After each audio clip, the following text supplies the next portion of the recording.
The NFL playoffs are better with FanDuel because right now new customers can bet $5 and get $200 in bonus bets, guaranteed. That's $200 in bonus bets, win or lose.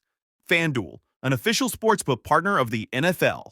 21 plus and present in select states. First online real money wager only. $5 first deposit required. Bonus issued as non-withdrawable bonus bets which expire 7 days after receipt. Restrictions apply. See terms at sportsbook.fanduel.com. Gambling problem? Call 1-800-GAMBLER. Ampire.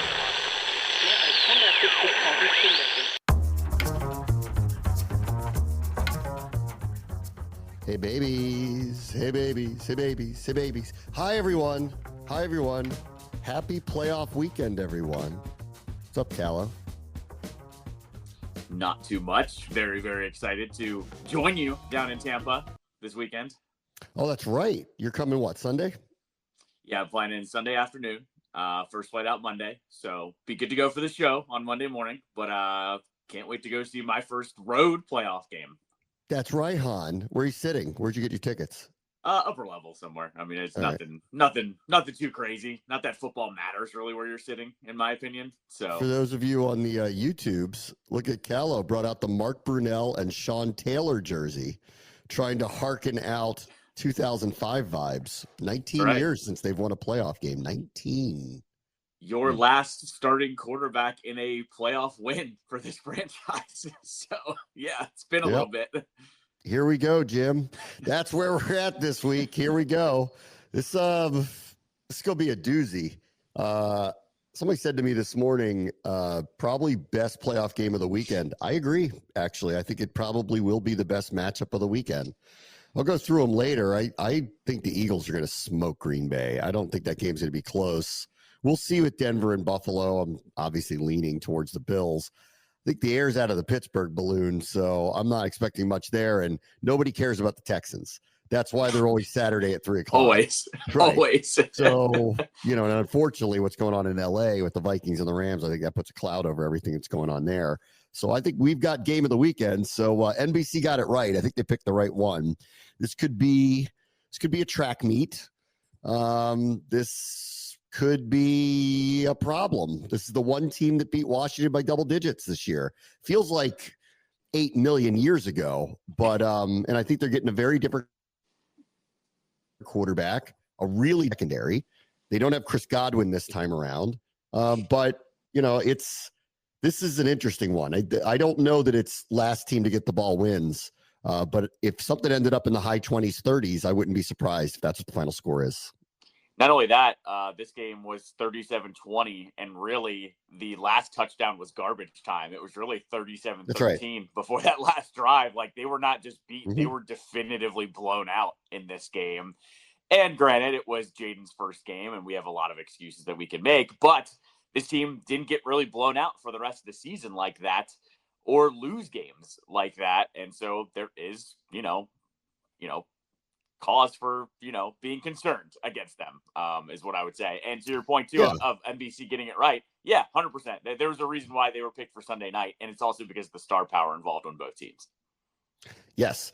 I'll tell you a little secret, actually. No, I won't reveal it. I can't reveal it. I should. Well, can I say this?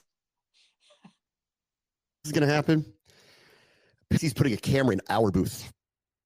Oh, okay. All because they like how we react to our plays. So you might see us. You might see us on Sunday night. I won't. I'll be in the building. So, I'll have to catch, that's I'll have to catch it on the replay. But yes. That's exciting. So, I love that. That's very cool. Yeah, I said that. Maybe I shouldn't have. I don't know. Too late. Anyway, hopefully nobody's mad. All right. So let's start with this stuff. Baker's a badass. I like him. I see why they love him down there. The interviews, the press conference with Andrew Barry in Cleveland this week, which finally turned around to, and why didn't you want this guy? Has been great to actually hear him explain why he didn't want him. He is one of the few that won't go down easily. He's very physical. I heard Dan Quinn put it this way: you got to hit him like a running back. Joe Witt said it too. You got to hit him like a running back because he needs to be treated that way. I think that's something that actually needs to be verbalized to the refs before the game. Like, look, I know you want to protect the quarterback, but this guy doesn't protect himself. He's very physical. He invites contact. Don't start throwing crazy flags. When we hit him. And because I think I wouldn't say taking advantage of it, but he wants the smoke. He likes it. So I think it needs to be put out there that, look, we're only reacting to the way he plays. Don't flag us for anything because he wants to play physically that way. No, I heard Quinn say that too because I played it on my show yesterday, and I had the exact same thought you did. I hope they let the refs know about that they pull up some film of how this guy plays. And you're right. Like, I listened to your interview with Sarah Walsh where you said that he wants all the smoke, and she was in full agreement on that too. This is a different cat at quarterback, the way that he operates. And the difference with him too is he can kill you on those deep shots too. Like, he has had no hesitation to kill you on the deep shots too. And that's where I'm most worried about this game, because if Lattimore's healthy, okay, hopefully he, shuts down Evans, hopefully. But it's about all the other matchups that I am completely 100% worried about. Yes. The other thing I'll say to you about him is this: he's really, really good from the pocket. He is really seeing it. I think last year, but really this year, he will scan. He looks a little jumpy. He'll pump fake. He'll kind of dance around a little bit. He's making really good decisions with the ball. Obviously, he has very high-level receivers. Even without Godwin, this guy McMillan has turned out to be outstanding for them. But he's been terrific from the pocket. So, I think it's this for me. You can get pressure on him, especially on the edges. Their tackles, not Tristan Wirfs as much, but like the other side, you can get pressure on the outside. Baker is very willing to step up, take the extra half second, find the right guy, make a very good, accurate throw. His numbers show you. I mean, he's 4,500 yards, 41 touchdowns. He's had a very, very good year. You have to collapse the pocket in the middle. If you do not, I'd rather him run into the outside because he's actually pretty mobile and he'll make a couple of plays here or there. He's not Jaden, though. He's not going to kill you with his legs. And I'd rather him have to, if he's going to throw from the side than from the middle. And then I think your chances of getting sacks with him are really better up the middle as well. So I don't know how they scheme these things up. But if you get the pressure off the edge, he's going to step up into the pocket. Someone's got to be there. This is where the John Allen, Sheldon Day, Deron Paynes of the world need to make plays against him and collapse the pocket internally to either get sacks or get him just to throw it away. So that's my key to like trying to deal with him. No, I think I kind of talked about it this week too, where this defense, we kind of know the hand that we've been dealt for most of the season, but I still say that defensive line has so much more room to make some more noise than they have. And granted, Allen's only been back for 2 weeks. I get it with him, but Payne, there's just a little bit left more to be desired from that defensive line. And what better week than for them to wake up a little bit than this week, essentially. Yes. And the other thing about them is this, and this is the one, like they're the only team in the NFL that has a top 5 scoring offense, total offense, rush offense, and pass offense. So they have arguably the best offense in the NFL, the most diverse, best offense. But there's one thing they do. They turn the ball over. And they're the only team in the playoffs that are minus in the turnover margin. Baker tied Kirk for the most interceptions this year. Here's a stat that's unbelievable, and I think it's lucky. He's fumbled the ball 9 times, but lost one of them. So they're going to give you opportunities. You guys down there in Ashburn have been telling me all year, ball is life.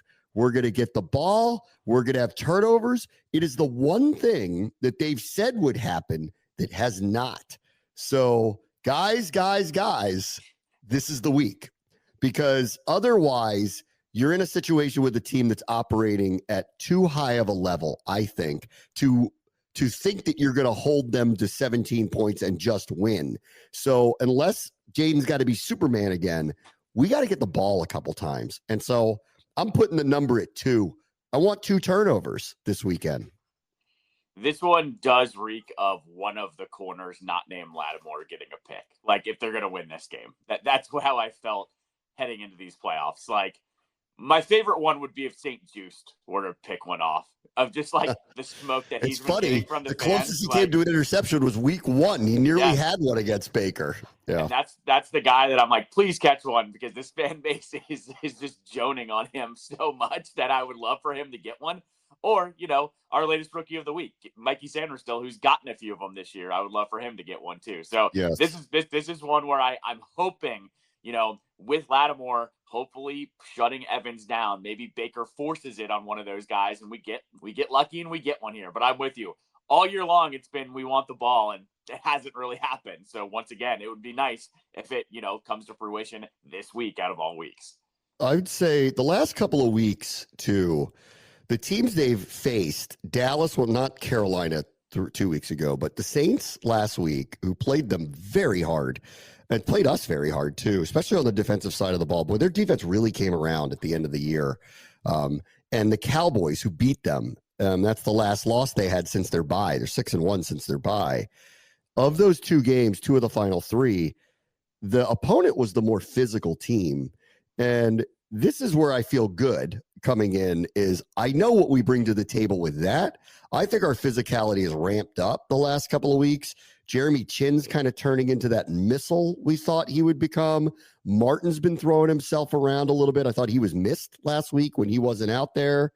I'm seeing the physicality they're talking about. Wagner plays with it. Luvu plays with it. Chinn plays with it. Sanders still plays with it. It's like to see a little bit more from the interior defensive line, that if they ramped up their energy like that.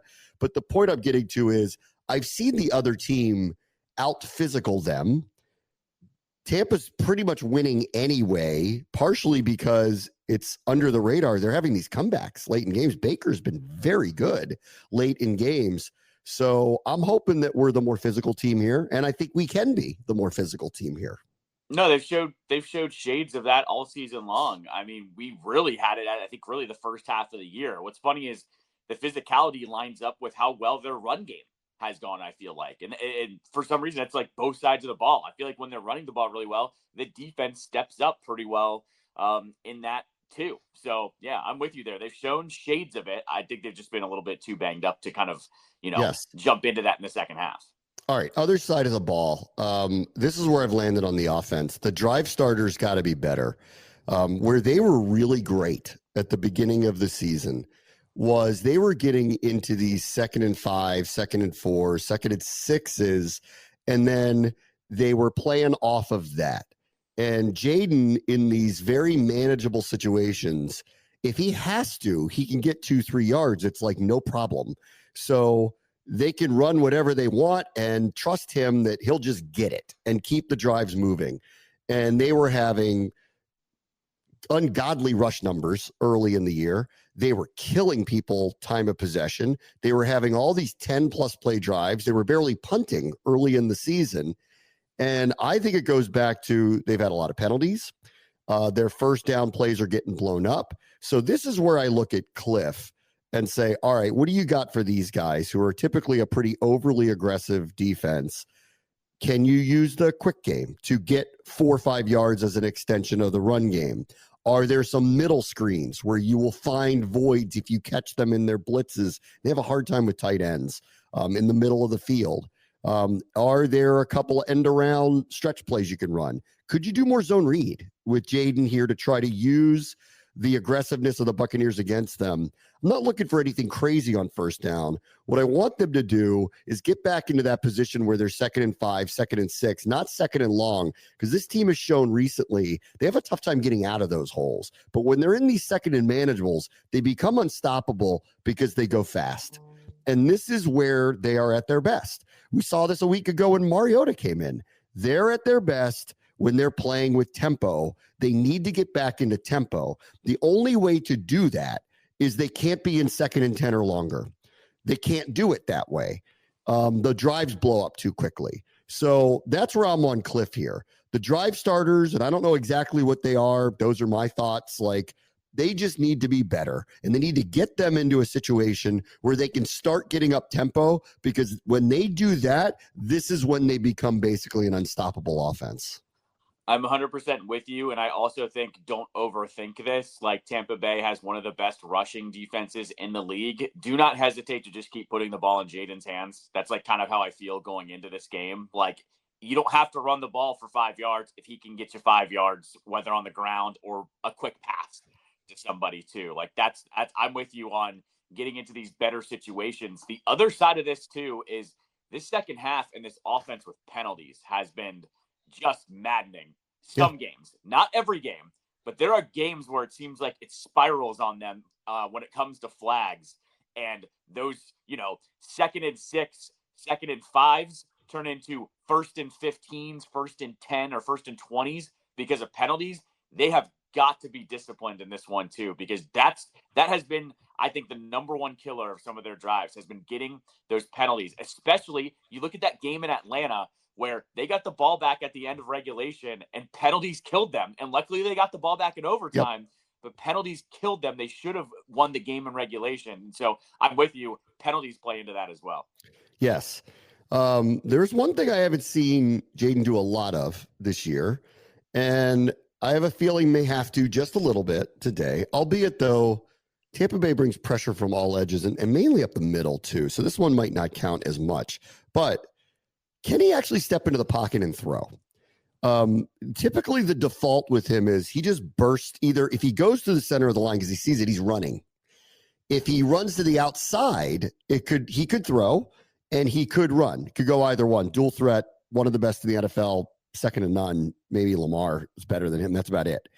What I haven't seen him do a lot of, which I talked about earlier with Baker, you've got to collapse the pocket because he will step up into it and he's very accurate in a tight window in the pocket. I haven't seen a lot of that from Jaden. Now, he doesn't have to, but I'm just thinking about it with a team that's going to pressure him as much as this team is going to. The Bucs are going to do what they do. That I wonder if he's got that in his game or if that's a year 2, year 3 growth thing for him. It hasn't really mattered that much, but it might matter on Sunday night a little bit. I think if the lanes are there, he will. I mean, I think one of the things with Jaden that he does, though, is he kind of moves around the pocket to get his guys open, right? I mean, this is why you and I have talked about it. There's no wide receiver 2 because it's wide receiver 2 by committee, or he finds Terry streaking down the field or streaking across the field because he runs around a little bit. I do think it's a little bit of a part of the offense that he moves around a little bit to give his guys time to be open. This offense, to me, hasn't been there. There are plays where the timing matters and he steps up, but we haven't seen that as the majority of the offense. I'm with you. It'd be nice if we saw a little bit more of it, but if they don't need to, they don't need to. That's kind of where I land on it. On the running game, I'm hopeful that we're going to have Brian Robinson that we are accustomed to. The good news with him is he's been terrific in pass protection, and that's going to be paramount here this weekend against Tampa Bay, bring a lot of pressure. But he's been very good there. We haven't seen him run the ball all that effectively really since the Tennessee game. His numbers are way down. What's going on there? I don't know. And no one seems to have a real answer for that. And it's one of the big surprises of the season because I think he's one of the toughest bounce back players they have on this team. And everybody has a bad week. It's been a bad 3 weeks with him. So let's see what happens, which is why I think this is important. Eckler. Him coming back last week, I didn't expect him to play. I knew he was, they opened the window for him. I didn't expect him to play. Then he did. Then he looked like himself. And what you'll see against Tampa, especially recently, and their run defense is very good. They're ranked top 5. They don't give up 100-yard rushers, but they will give up yardage to these one-cut running backs in the center of the line between really the guard tackle, guard, center. You can't get to the outside on them. They're too fast. Cansey, Diaby, Levante David, now the Shaquille Barrett is back. They're too fast on the outside. They're very good at pursuit on the edge. So if you try to run something fast, it better be like a jet sweep where it gets to there really quickly. Anything you try to stretch out, I wouldn't put anything past Jaden because I think he's a special runner. But like with Robinson or Eckler, anything you're trying to stretch out with them, good luck with that. They don't get really beat on a lot of this stuff. But you can get decent yardage in the center of the line with these one-cut, fast, decisive running backs. That's Eckler. So I wonder what his impact is going to be as a pass receiver out of the backfield, as a slot receiver, and as a running back.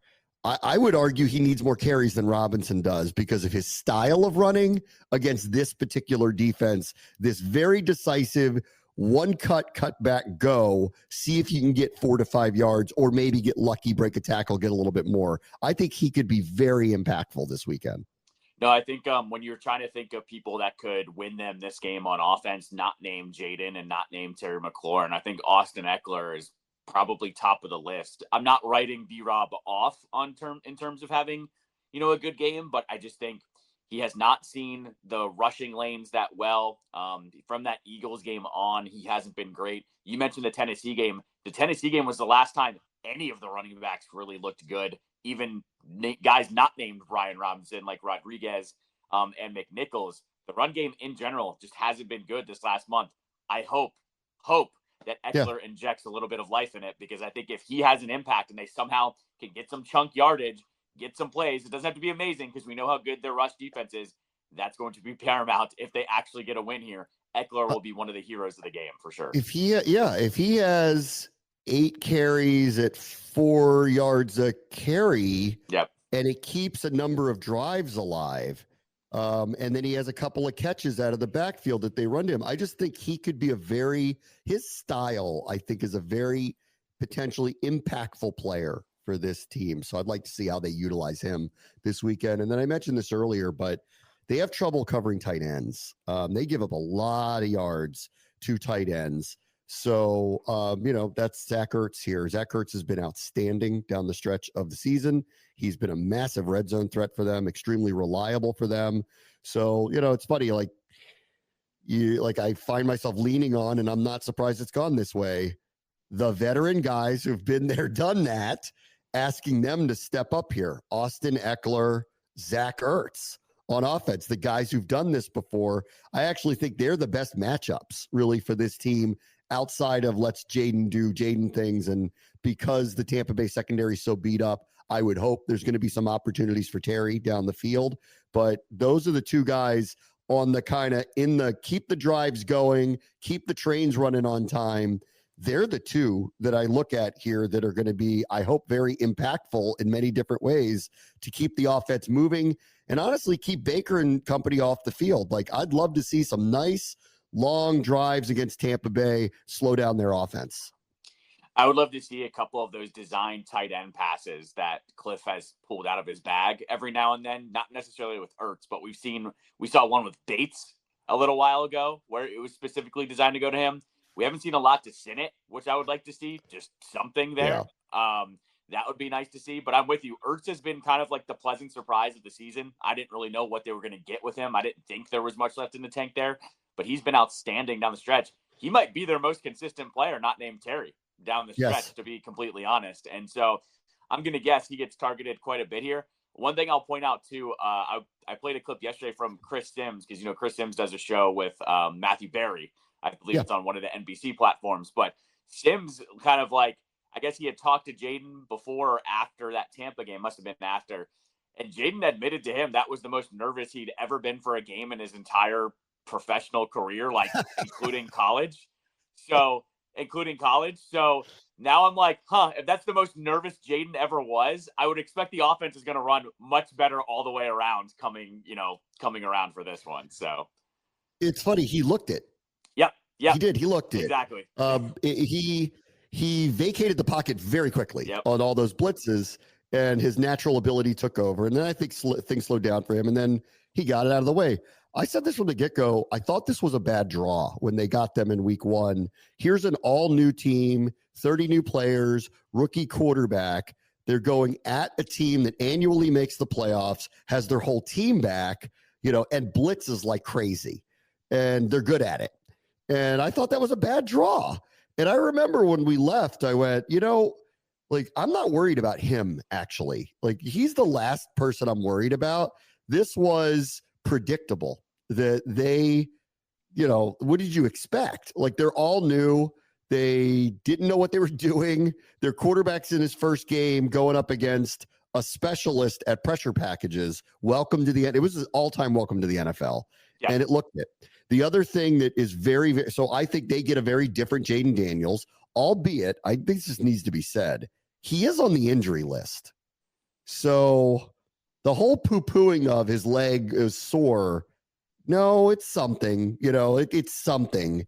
And hopefully it doesn't limit him and he can go and everything's fine.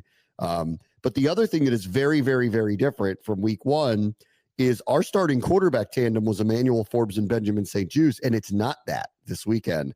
So those are the two things that are wildly different from when they faced him 4 months ago. And that's why I'm hoping Jaden's experience level, I'm not worried about him playing them again or anybody at this point. And I think our secondary, go look at our ranking, is in way better shape than it was in week one. My number of the game is 9. They cannot be down by 9 points late in the fourth quarter.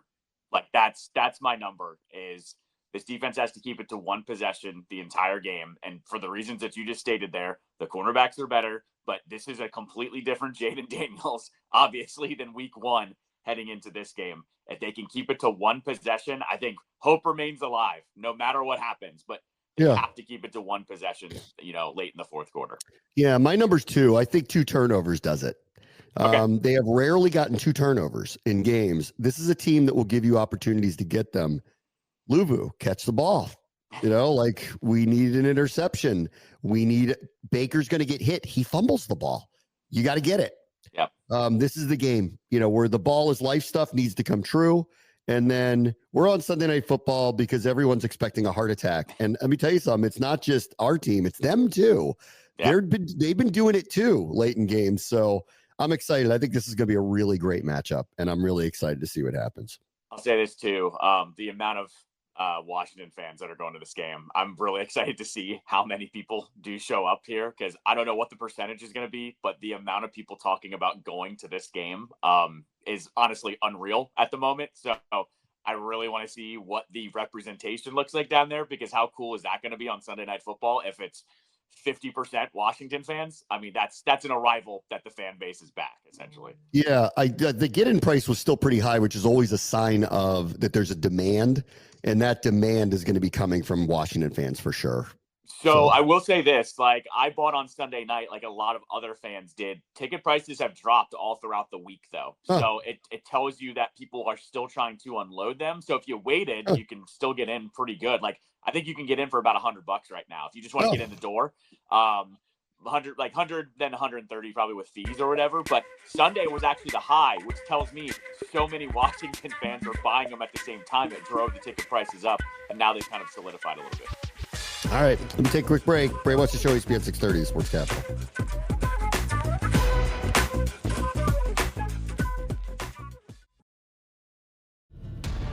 This episode is brought to you by Unstoppable. Discover the inspiring true story about Anthony Robles, who defied every expectation to become a national wrestling champion in Unstoppable, a new original movie from Amazon MGM Studios and director William Goldenberg, evoking the excitement and camaraderie of classic sports dramas and thrilling wrestling matches. Unstoppable features an all-star ensemble cast, including Jarrell Jerome, Jennifer Lopez, Don Cheadle, Michael Pena, and Bobby Cannavale. Unstoppable is streaming exclusively on Prime Video January 16th.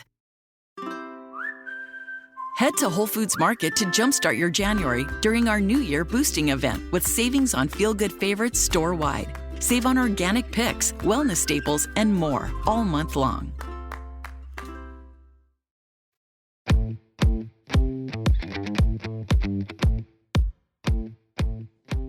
All right, welcome back. Let's go through the other playoff games this weekend. The Saturday special, mark it down every year. Houston will be in it. First kickoff, Houston. They're like constantly in the playoffs, but they're just like, they're the team no one wants to watch outside of the state. Actually, not even in Texas, outside of Houston. Nobody wants to watch them. Mark it down. They're the first wild card, Saturday matchup every single year. It's actually unbelievable, but it's such an easy slot to throw them into because they're never a premier matchup. I mean, that's just how it is. So let's see. Herbert's never won a playoff game, right? Because the one time they got in, they blew that massive lead in the game that everyone thought Al Michaels was turning into Joe Biden, right? Where he was right. Like, what's wrong with you? Why aren't you excited about one of the greatest comebacks in NFL history? They've rarely been in the playoffs anyway. Now they got who's got it better than us coaching them. They've been very good. They're not good enough to go far. When they played the really good teams, the Ravens, the Chiefs, they lost. So I think we know what the Bucs. score is here. However, I think they're going to beat Houston. Houston's been way too up and down. Albeit, though, what is very under the radar is Houston's defense is still very good.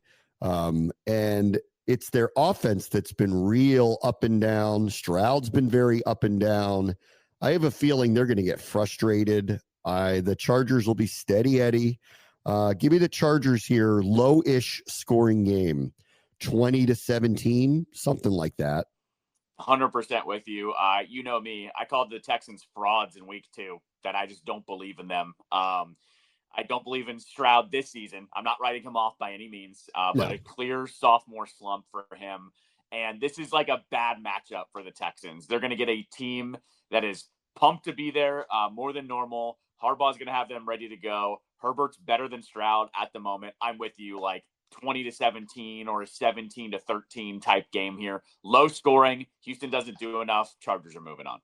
Yeah, I'm not down on Houston like long-term or Stroud long-term. I think he's fine. I think they'll be good. I think they'll turn it back around. I think his career will get going. Like, he was very up and down. But when you are up and down and you play a team that's steady like this, often it goes the wrong way. I don't think the Chargers have much legs beyond this round. Like, whoever they play next is probably beating them because those teams already have, and a couple of them have killed them during the year. So I don't expect them to get past this next weekend, whoever they play. But this weekend, I just trust them more. So I'm going to pick them to get a road win. Oh, man, Pickles is going to be roaring. Ravens, Steelers, hon. Ravens, Steelers, hon. This worked out because both of those teams played on Saturday, so the NFL didn't have to do a short week for either team. So that really worked out for both of them and for the rest of the teams that would have had to be forced to be put into a short week. The air's out of the balloon in Pittsburgh, like big time. So much so that like people are arguing that Justin Fields should start this week, which would be an incredibly stupid thing to do at the very last minute. I wonder if Tomlin's going to let Art do a bunch of packages with him this time just to try to change it up, to game up the game a little bit. Zay Flowers isn't playing. That's the one thing that like, I don't know how many explosive plays you can expect from Baltimore down the field without Flowers playing. So I do think that alters things a little bit here. Baltimore's defense has been good, not great. They were bad early in the season. They've gotten better. I don't trust Pittsburgh's offense anymore. I don't think they can do very much. But these games between these two are the Dan Campbell naked fistfights at a dumpster. And now they're in the playoffs in cold weather.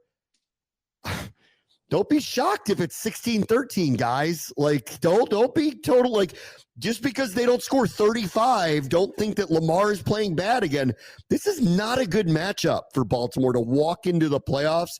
Cold night game against an arch rival who can play. I expect Baltimore to win, but it will not be easy. I expect this to be close for 3 quarters and then Baltimore to finally wake up and just hand it to Henry in the 4th quarter. I bet you this is close the entire game. And then Baltimore wins like 23-13 because they get a late score, late field goal, something like that. Like a late score and the score looks worse than it is. Yeah, exactly. Like I think what's going to happen here is this is just going to be close. Both of these coaches know that they're not going to risk anything against each other either. That's the other thing here. And then it's going to finally just open up with Lamar and Henry. That's the reason they signed him. They're going to eventually just start leaning on him. I bet you Baltimore, they just pull away in the 4th quarter here. I'm with you, though.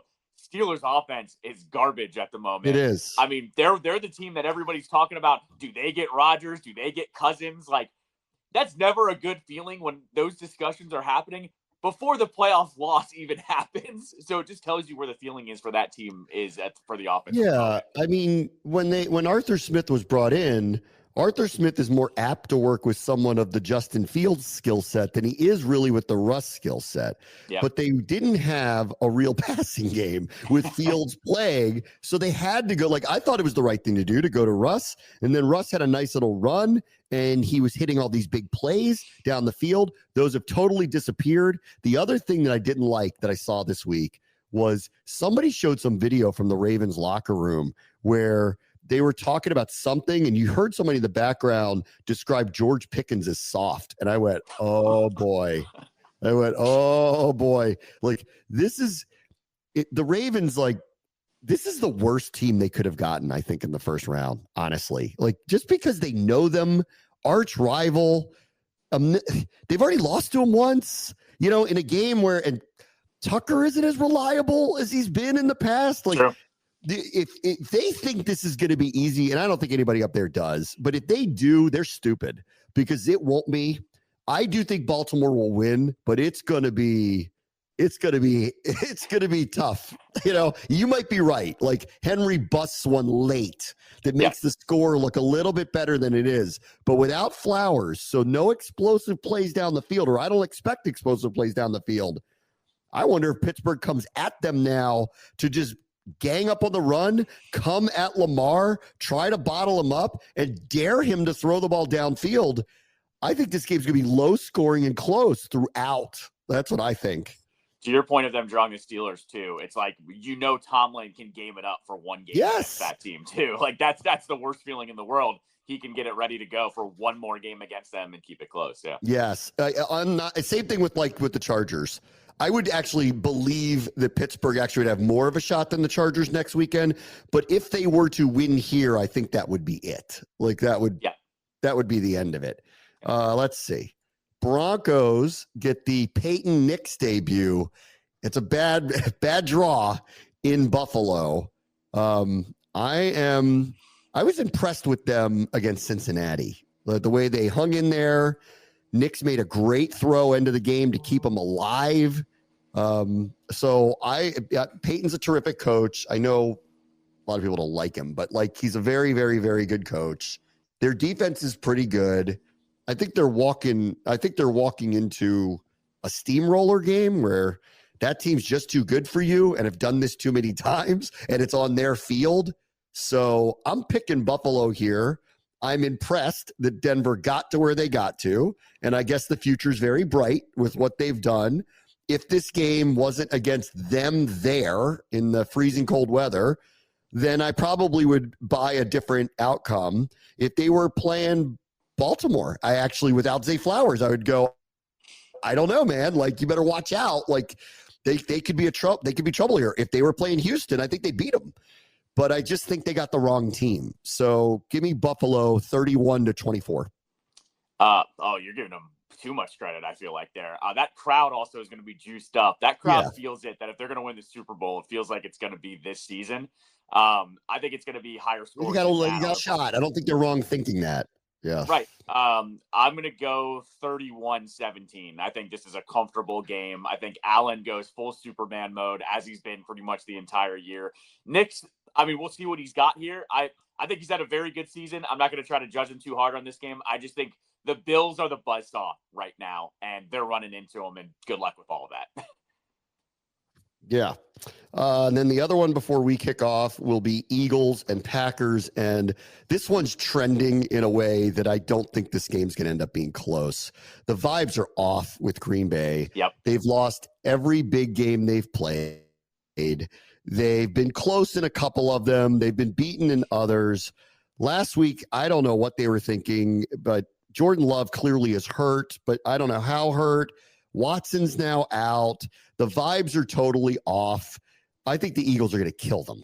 Like, if Hurts plays. If Hurts doesn't play, I still think they're going to win.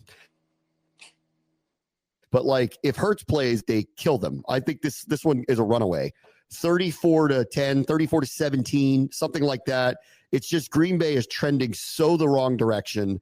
And the Eagles, they've got a couple things that are unstoppable. It's that train's going to leave the station early. That game's not going to be close. Philadelphia wins. Hurts has practiced the last 2 days, so I'm sure he will be good to go. A.J. Brown also didn't practice yesterday, but they were like, no big deal. He's still going to play. They don't need him. Yeah, right. With the Packers, too, I think I said this to you earlier this week. If they don't block that Bears kick at the end of the game, they go 0-6 in their division. The fact that they didn't take care of business at least one time against the Vikings or the Lions, tells me they're not ready for those prime NFC teams, not prime time, but those prime NFC teams. I'm with you. I think this one's not really close. I'm going to make it a little lower scoring. Go 24-13, 27-13, something like that. Comfortable win for the Eagles, though. Nothing really to worry about. If the Eagles lose, Nick Sirianni will be fired on Monday. Well, I'm not even kidding. Period. You do realize we've got to root for the Packers, because if there is a chance they get a home game, we need to root for the Packers and the Commanders to go to the NFC Championship game. So, yeah, I'm rooting for the Packers, obviously, but yes, he will be fired if he loses obviously, this game. Yes. Yeah.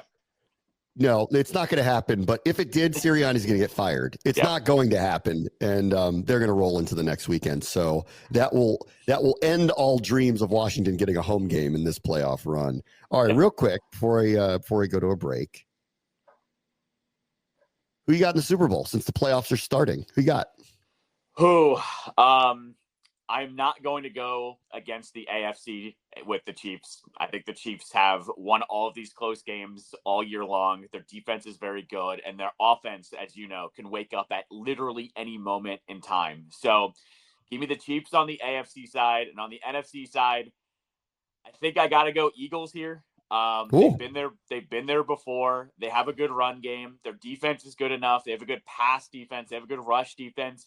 I think they've got a really good roster top to bottom that's going to win them the NFC. I think what's going to happen here, and you and I have discussed this, I think Dan Campbell's going to shoot himself in the foot, and that's what's not going to get the Eagles get the Lions to the Super Bowl. It's going to be some dumb mistake that we talk about like we did last year. And I just think the Eagles are built to win in the playoffs, though. They don't turn the ball over. They're going to run the ball, and that defense is really good. So give me a Super Bowl rematch of the Eagles and the Chiefs again. So I'm assuming that the Packers get beat this week, which means if Washington wins, and I do feel very confident about it, they're walking into a buzzsaw next week. That is a real bad draw. That team off a bye is a buzzsaw. So I think whoever plays them next week, whether it's us or Green Bay or anybody, I think it's going to be trouble. Yep. So I got them in the NFC Championship no matter what.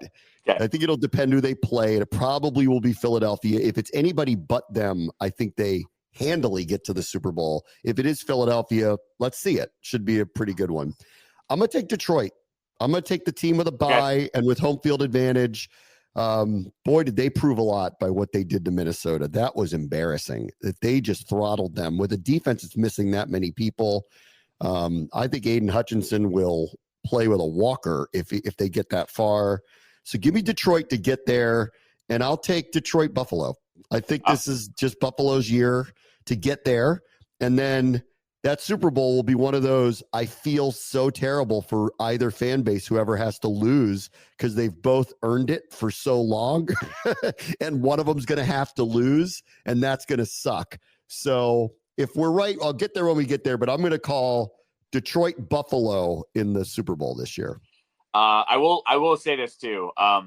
If the Commanders lose to the Buccaneers this weekend, I like the Buccaneers against Detroit if they get them, because remember, they were close to winning in Detroit last year. Remember, it was literally a one possession game. That's right.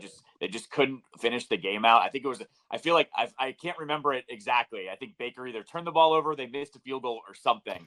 He did. I remember that they went into Detroit and they scared the Lions. So I will say this, if the Buccaneers win, watch out for them too the rest of the way, because they're also built like a playoff team. All right, let me take a quick break. Brave Watch the Show, be at 6:30, Sports Capital. It's the start of the new year. Perfect time to get organized, set goals, prioritize what matters most. And for me, a top priority is my financial wellness, which feels more important than ever. And thanks to Rocket Money, my goals feel achievable. They show me all of my subscriptions in one place and help me easily cancel ones that I forgot that I've been paying for. Rocket Money also pulls together all of my spending across all of my different accounts so I can clearly track my spending habits and see where I can cut back. Rocket Money, it's a personal finance app that helps find and cancel your unwanted subscriptions, monitors your spending, and helps lower your bills so you can grow your savings. Rocket Money has over 5 million users and has saved a total of $500 million in canceled subscriptions, saving members up to $740 a year when using all of the app's premium features. So cancel your unwanted subscriptions and reach your financial goals faster with Rocket Money. Go to rocketmoney.com/game on today. That's rocketmoney.com/game on. rocketmoney.com/game on.